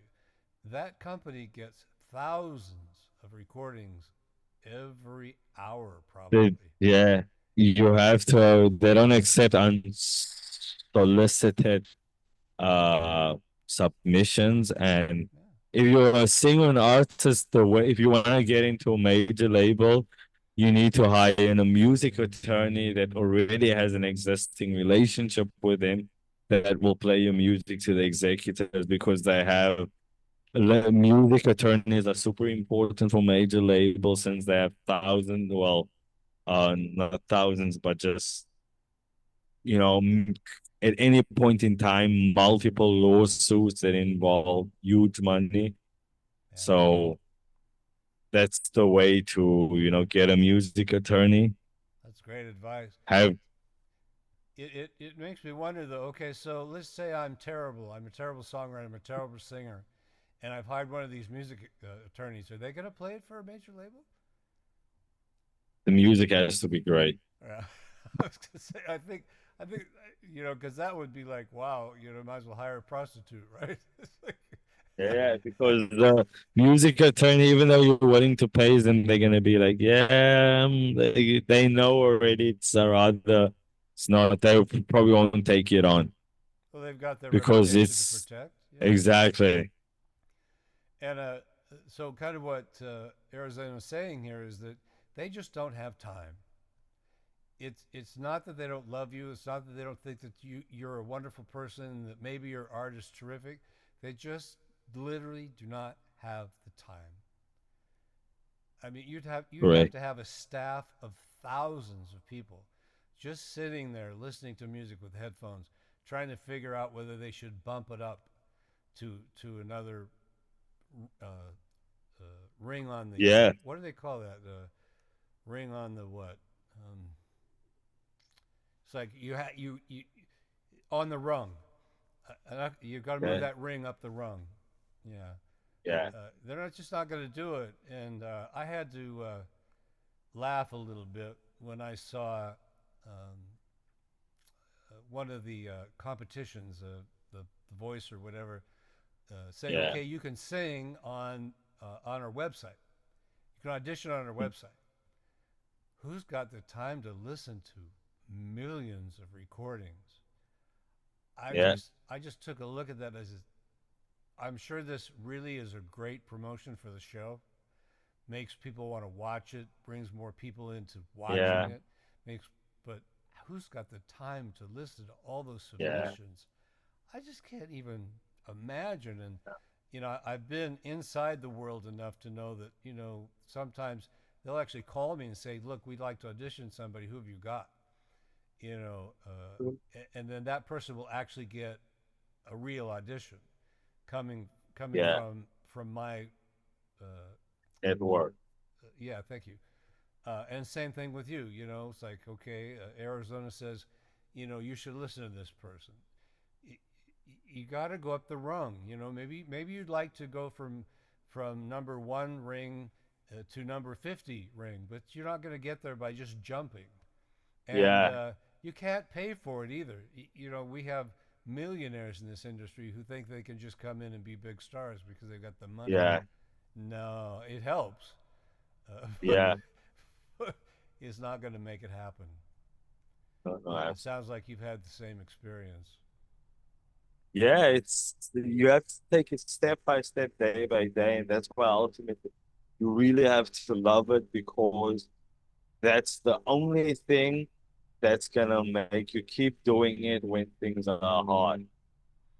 Yeah, That because then otherwise the rational mind gonna be like, yeah, okay, things are hard. This is like I do this every now and then, so I'll leave it for now. It's not the right time. So it has to be like, no, I somehow have to still create. I remember working in a factory when I just got to Switzerland with the night shift. Then my half hour break sitting. This was like 2010. sitting on my computer in Can you pull lunch the mic in a breaks. little bit? Oh, sorry, I remember. Yeah, working in a factory and then in my lunch breaks, 30 minutes at night shift, pulling out my laptop, eating and working on music Right, right. because I loved it. Every moment you can find, and Absolutely.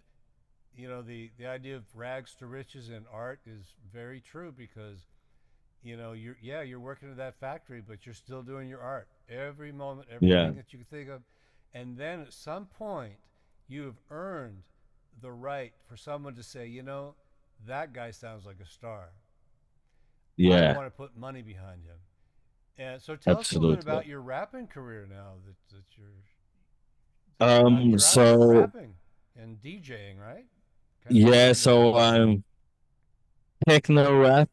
techno rap. Gotcha. So yeah, so as a writer, producer, song, yeah, I was inspired by Linkin Park and started at an early age. And I didn't want to be an artist because I didn't have a vision for me and I didn't want to do everything else that's been done before. So I somehow just had this idea to mix the genres and essentially when you hear about techno music, as a kid, I would always hear it's like white people's music and all this stupid stereotypes. But then you look at the origin, well, it was created by a bunch of black guys in Detroit, and when global and it just happened, European people loved it more. And so if it was created in Detroit and rap music was essentially created by black people, so I can mix the two. I've actually I saw a little film that it came out of Jamaica. It Okay. may not be true, but it had something to do with they were poor, as you were saying, and so someone would put a speaker on their truck and drive around the neighborhoods. And I don't now Yeah. that I think about it, what does that have to do with rap? But somehow or another, this is the Yeah. story that created rap, and then it expressed for there. But I think your point is well taken that it almost all cutting edge music comes out of just people doing stuff because they want to do it. Yes. It's not scientific discovery. It's not out of the Yeah. colleges. It's not coming out of the universities. Sometimes it's not even coming out of the recording studios. It's people doing things because they love it, because they want to do it, because they want to try something new. You were inspired now. That was the word that came to my mind when you said you Yeah. finally found what you want to do and how you're going to do it. You're inspired now, and if you don't have that, nothing's going to happen. I don't care how smart you are.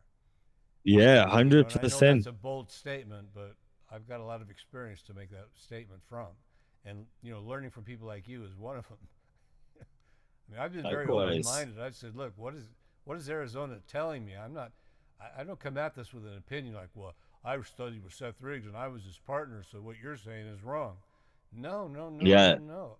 I want to know. I want to know what Ari-Zona has to say, and Yeah. it's So fantastic. something that like a whole bunch of friends of mine that I have worked with Kanye or with Ye. Mm-hmm. And the one thing that they always mention is that how open he was to ideas. He always wants everybody to say their opinion in the room.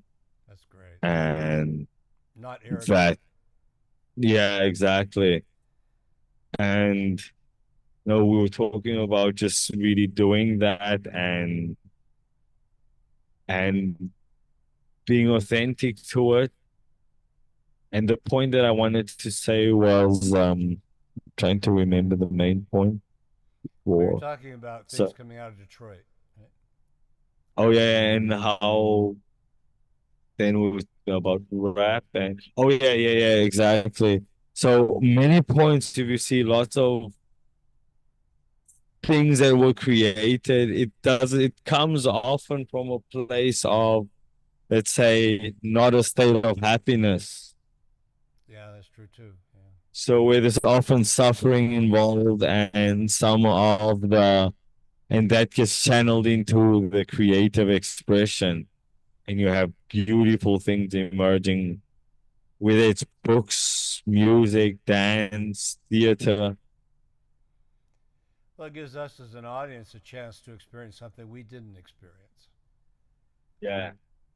Oh, and something that I wanted to say before about listening and as an audience to the music. So when I do mixes, the how I know when my mixes is are done is usually once I feel like the mix is done, I've corrected all this stuff, is I would be cleaning the house and I would have it playing in the background. And if I listen to the song without it catching my attention, then I know it's done because there's nothing that jumps out that bothers me. I love that. You know, that what is not spoken enough, I believe, is that how you guys decide when it's done is how it feels. Is that right? 100% how it feels.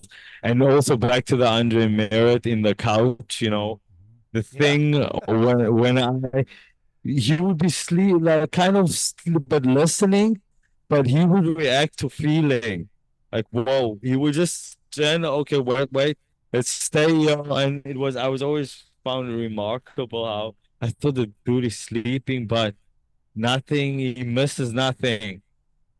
And it was literally every time a feeling thing because the singers were very good. So I wanted to kind of go back to the coaching the singers. Um, what? Okay, so they're doing your song. I guess that's the key to that, then, right? They're doing your song, and that's where you're coaching them because they're doing your song. Is that Not not necessarily, not necessarily? necessarily. So what if It's so that you would do it's that even if they're doing their own song? yes, always. And what would be It's the it's point of that? I mean, what are you actually doing? you want to bring out the maximum potential of the ability. You want to squeeze the juice out of the orange so that there's nothing left when you can squeeze. I love that answer. Wow, that's fantastic. Because my first reaction that I would think that I wouldn't want to have happen to me if I was singing is somebody telling me when I've created the art, now you're going to do it my way. I think I'd have a negative reaction to that, and maybe I shouldn't. I don't know. I love my aunt. You know my aunt very very well, and I was telling him one time. I said, look, my if I just said, okay, I want to do a record now. I decided I want to step out of the coach and be an artist. I would come to you and have you produce me. You know, The it, same, the same.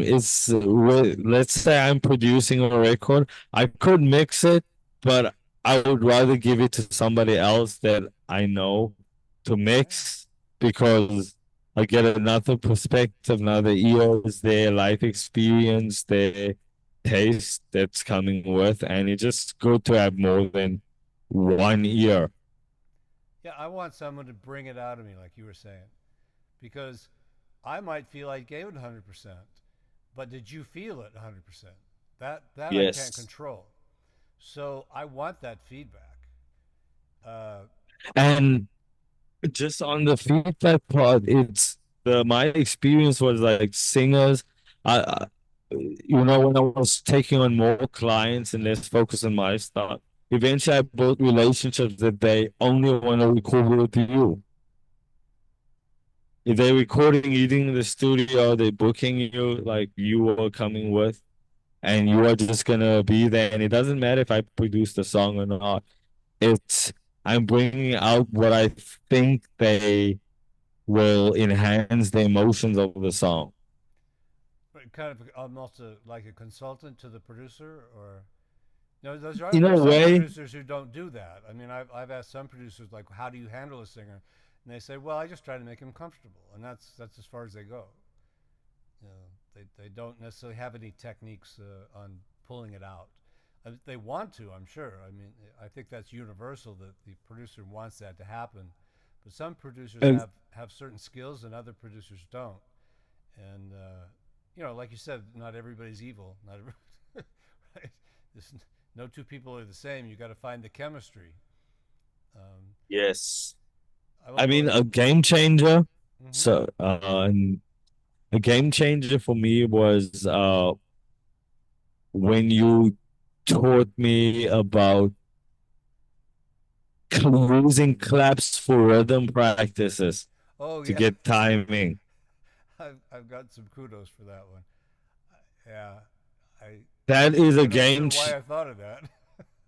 I It's a game changer because you're internalizing the rhythm into your body, yeah, using your whole body to feel the rhythm.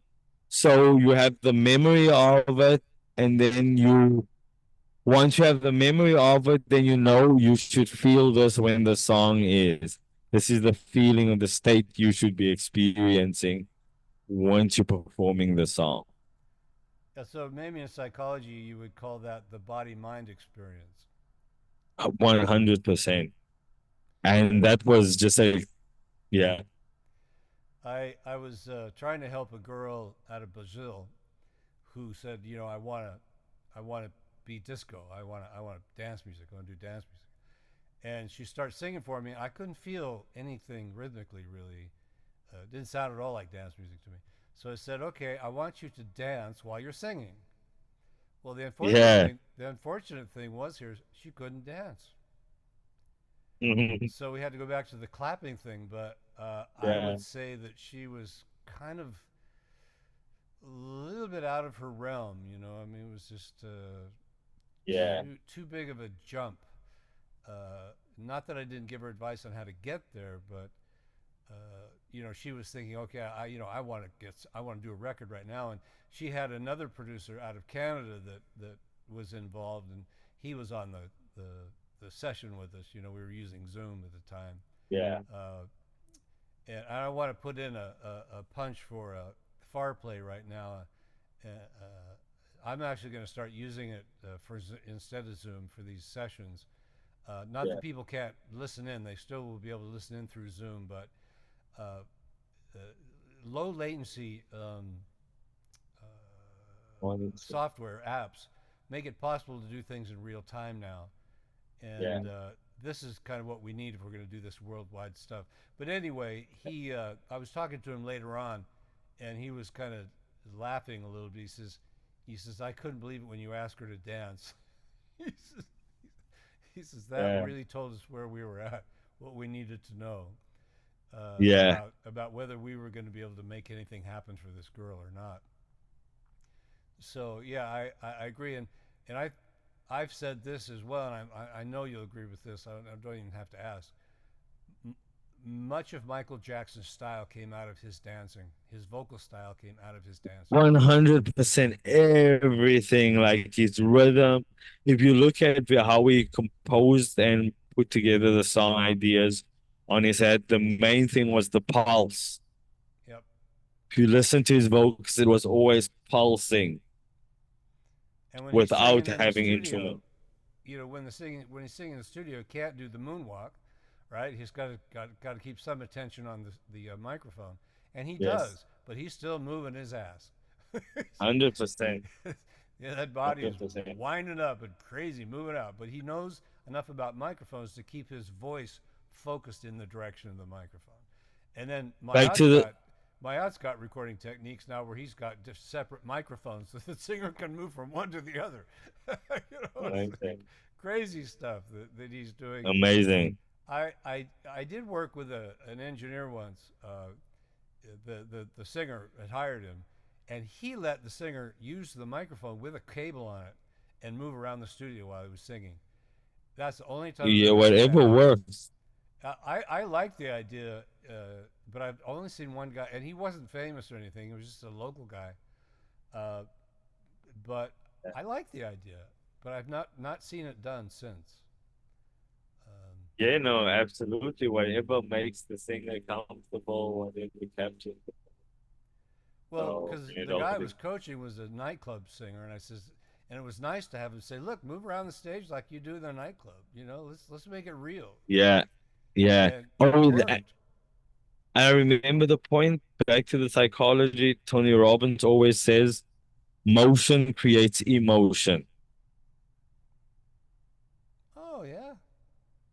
Well, there's about a lot of body So, language. Is that what he's talking about? The body language? so he's talking about if you want to whatever you want to feel, you have to do physical something, some physical work. Activate the body. So if you want to, okay. So is I'm trying to wrap my mind around this. I agree with it, but I'm just trying to wrap my mind. Okay, like how? Okay, Like so a you're rapper. coaching me to do that. What So is it you're let's actually say telling me to do? so I'm telling you to use your whole body to express yourself. So don't stand like obviously you want to control your that you're saying into the mic.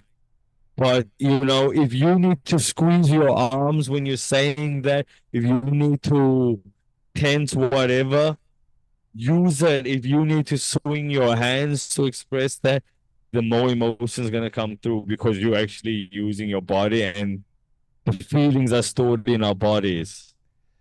So what drives the physical motion first? So does the physical motion happen before the emotion? I mean, that sounds funny. Does the physical motion happen before the emotion, or is the emotion causing the physical motion? It's the same problem as the chicken or the egg, what Okay. came first. I was gonna say it must be simultaneous, right? Yeah. So one reinforces the other, basically. What you do, you get more of.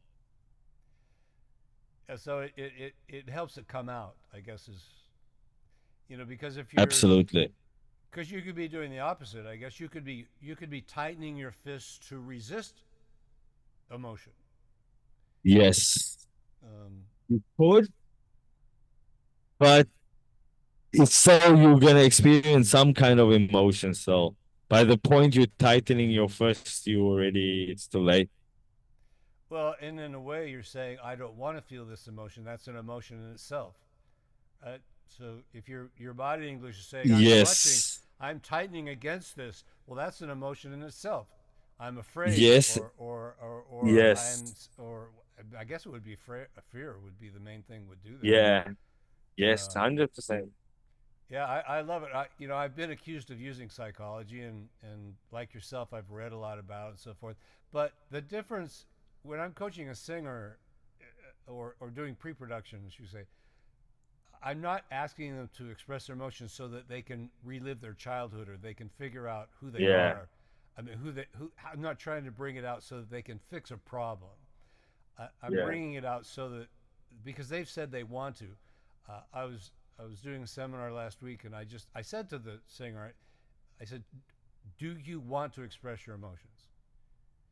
And she said, "Well, yeah." She says, "I mean, not in a way where I'm in a bad situation and that creates me wants to make me cry. No, but I want to express what I'm singing. I Yeah. want the emotions to be there when I'm saying when I sing this." So I took her line by line, and I said, "Okay, what does this mean to you?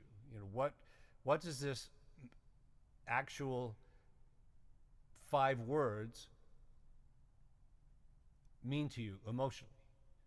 And then she would say that, and it took about 4 or 5 times. But by the time the last time she sang it, everybody applauded because they could tell right Wow. away. There's the emotion. Yeah. They could tell when it Absolutely. wasn't there, and they could tell when it was there. Why do we And listen to music to yeah, experience emotions? yeah, that's my point. I love that. Yeah. I've said that to people. Well, you as an audience. I mean, who do you love to listen to? Do you love to listen to singers who are emotional, or do you love to listen to singers who are not? Yeah. And then it comes home. Oh well, yeah, okay. Yeah. Uh, so and again, we were talking about the beginning singer, and I liked what you said because I do the same Yeah. thing. Just because they're a beginner doesn't mean I don't talk about emotion. Yeah. Absolutely. It would be Sure, a they've got to mistake. learn technique. They got to learn how to match pitch. They got to do blah blah blah blah. But should we wait 5 years to talk about emotion? No, No. Yeah. absolutely not. Well, we put in our 2 hours, and Yeah, boy, has it been wonderful 2 hours, and so appreciated. Especially, I mean, we're sitting there watching you yawning. It's not because you're bored. yeah, yeah. We know It's that. like We know it's because Arizona has given his all, and he's tired. I'm getting So, strong. uh, uh, anyway, it's you'll be on my podcast page if you want to go back and see this. Of course, I'll make a copy for you as well. And I appreciate very much you put it out on Instagram, and we can still market this thing if we want. Yeah, Not so and much that we're getting paid specifically, for it, but because we want people yeah, to know the truth. and specifically, what's nice about this is that we're creating a sort of something that people can reference later on. That's true. It's what they call evergreen. Hmm. Yeah, all this information is basic principles that have Yes. built on top of each other, that have proven themselves through time. Yeah. And that's what was great about that guy you were mentioning, talking about the Beatles. And, they all of those Yeah. people learned from some other basic principle that they're using. And those mentors are terrific to have in your life. They save you Yeah. so much time. Uh, Yes. Not that you still 100%. you still have to get knocked around a little bit. The school of hard Yeah. knocks, you still got to go through that, but it saves some time. So, uh, wow, Arizona, thanks again, and Thank you, you and Brad. I will continue to work in the future. We have a great Absolutely. relationship, and these are the kind of relationships you want, everybody. You know, golden. Yeah, I'm excited. Excited. Thank All you for right, having me, Brad. It's been a pleasure. I have so much more to say. me too. Uh, We can do and it again. uh, yeah, absolutely. We will definitely catch up again. And once I'll have some new updates on the projects Yeah. that are happening that I can't talk about at the moment, but Yeah, soon. let's do that next time. Let's bring out more of the real life stuff that you're doing, and how it's affecting you and what you're learning from it and Yeah, how it's affecting the people that you're producing. That would be fantastic. absolutely. So that's our next Thank you, goal, Brad. maybe in the fall. All right, thanks, Arizona. Awesome. Have a Good great night. sleep. Bye. It will do. Bye Bye bye. bye. Bye.